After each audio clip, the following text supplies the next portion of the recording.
Tahimik ang gabi, pero maingay ang isip ko. Tinititigan ka pero hindi mo na ako matanong kung kamusta pa ba ako sa piling mo.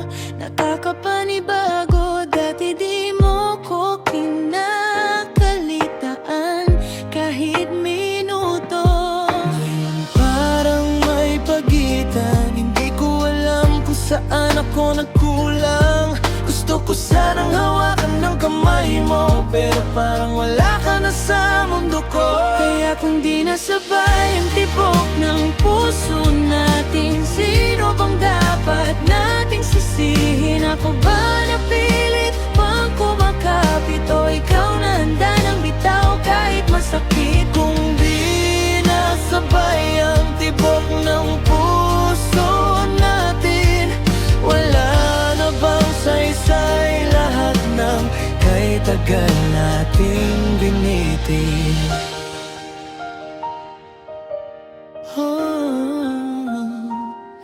Araw-araw ko nang kinakausap ang sarili ko, kung kaya ko pa bang manatili sa tabi mo. Pero bawat salitang sadyang hindi mo sinasabi, mas masakit pa kesa sa salitang tama na hanggang dito na lang. Hindi ko hinihingi na maging perpekto, gusto ko lang maramdaman na mahal mo pa ako. Kahit wala nang lambing sa yakap mong malamig, umaasa pa rin ako kahit unti-unti nang umiyak ang dibdib. Kaya kung di nasabay ang tibok ng puso natin, sino bang dapat nating sisihin? Ako ba napilit pang kumakapit, o ikaw na handa ng bitaw kahit masakit? Kung di nasabay ang tibok ng puso natin, bakit parang ako na lang ang natitirang humihinti?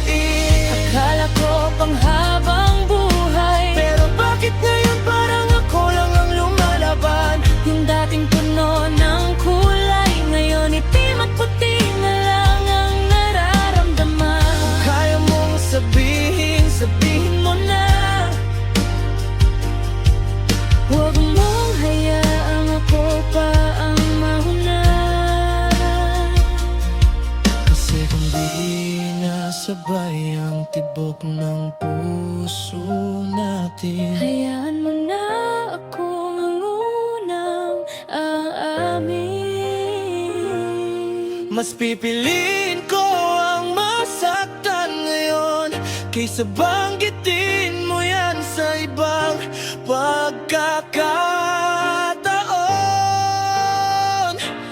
Pero kung may natira pang pag-asa sa iyong damdamin, sana marinig mo pa rin ang tibok ng puso natin. Kahit hindi nasabay, mahal pa rin kita. Kahit ito